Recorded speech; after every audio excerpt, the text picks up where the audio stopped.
नारा हम्द जो मुझ में रहता है और मैं उसमें, वो बहुत फल लाता है। आज हम मुकद्दस मत्ती की अंजील उसका 7वां बाब और उसकी आयात 16 और 17 पर ध्यान ज्ञान करेंगे। और आज हम अच्छा फल, खराब फल, इसके बारे में सुनेंगे। तुम उन्हें उनके फलों से पहचान लोगे। क्या खारदार झाड़ियों से अंगूर या ऊंट किटारों से अंजीर तोड़ते हैं? इसी तरह हर एक अच्छा दरख्त अच्छा फल लाता और रद्दी दरख्त बुरा फल लाता है। आज के लिए हमारी अंजील का हवाला तुम उन्हें उनके फलों से पहचान लोगे, इसके साथ इख्तिताम पजीर होता है। यह हमें एक गैर मामूली अमली तरीका पेश करता है जिसके जरिए हम अपनी और दूसरों की जिंदगियों में खुदा के काम को पहचान सकते हैं। जब हम अपनी जिंदगी पर नजर डालते हैं तो क्या हम देखते हैं कि खुदा की बादशाही की तामीर के लिए हमने कौन सा अच्छा फल पैदा किया है? कुछ ऐसे लोग भी हैं जो अपनी जिंदगियों से ना तो कोई अच्छा और ना ही कोई बुरा फल पैदा करते हैं। इस तरह की खुशफहमी बजाते खुद बुरा फल है। दूसरे लोग फलों की कसरत पैदा कर सकते हैं।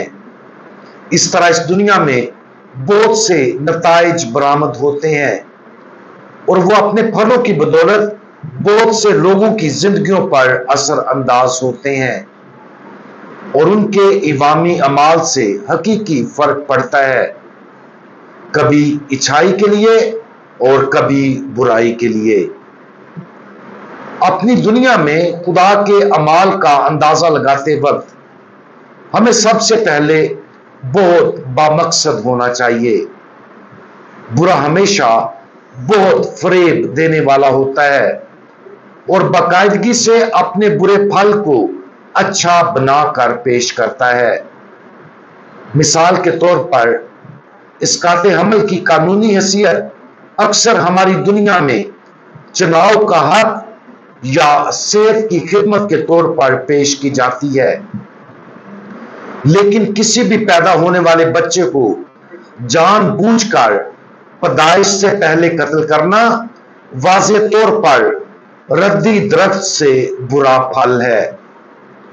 यहां तक कि बहुत से नामनहाद इंसान दोस्त ग्रोह या बहुत अमीर मुखय्यर हज़रात हैं जो अपने काम को अच्छे फल के तौर पर पेश करते हैं, और इसके बरक्स बहुत से ऐसे हैं जो हमल में लिए जाने के लम्हे से लेकर कुदरती मौत तक जिंदगी के लिए ज्यादा एहतराम पैदा करने के लिए सख्त मेहनत करते हैं या पाक निकाह के तकद्दुस को बरकरार रखने की कोशिश करते हैं या खुदा की मर्जी के मुताबिक दुआया जिंदगी की आजादी को फरोग देने के लिए काम करते हैं, लेकिन सेकुलर दुनिया की तरफ से उन्हें मुतअस्सब, खौफजदा और यहां तक कि नफरत अंगेज करार दिया जाता है। लेकिन वो अपना काम बहुत कुर्बानी के साथ करते हैं और इसीलिए खुदा की बादशाही के लिए अच्छा फल लाते हैं। हमारा अपनी खुद की जिंदगी के बारे में क्या ख्याल है? जब हम अपने अमाल और इन अमाल से पैदा होने वाले फल का जायजा लेते हैं तो वो फल कहां से निकलता है? क्या ये हमदर्दी के झूठे एहसास, गुमराहकुन खराज और सच्चाई के लिए खड़े होने पर तनकीद किए जाने के खौफ से आता है, या क्या ये खुदा की गहरी मोहब्बत से یا اس سچائی کی آگاہی سے جو خدا نے ہم پر ظاہر کی ہے، یا پھر خالص انجیل کے دلیرانہ اعلان کے ذریعے؟ آسمانی باپ کے دل سے پیدا ہوا اچھا پھل ہمیشہ ہمارے ایمان کی سچائیوں کا آئینہ دار رہے گا۔ ہماری دنیا کے بوسیدہ درختوں سے ہمدردی کا جھوٹا احساس، جھوٹے الزامات، ظلم و ستم اور اس طرح کی چیزیں نکلیں گی۔ ہمیں وہ اچھے درخت بننے کے لیے تندہی سے کام کرنا چاہیے جو خدا کی طرف سے آنے والے اچھے پھل لاتے ہیں۔ اس کے لیے اپنے ارد گرد موجود برائیوں کے مقابلہ میں جو صحیح ہے ایسا کرنے کے لیے اور اسے کرنے کے لیے ایک مضبوط اور مستحکم عزم کی ضرورت ہے۔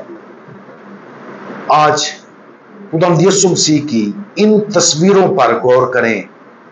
کیا ہم اپنے ارد گرد اچھے اور برے دونوں پھل واضح طور پر دیکھتے ہیں؟ کیا ہماری زندگیاں شیطان کے جھوٹ کو فروغ دینے میں مدد کر رہی ہیں یا پھر خدا کی سچائی اور محبت کو؟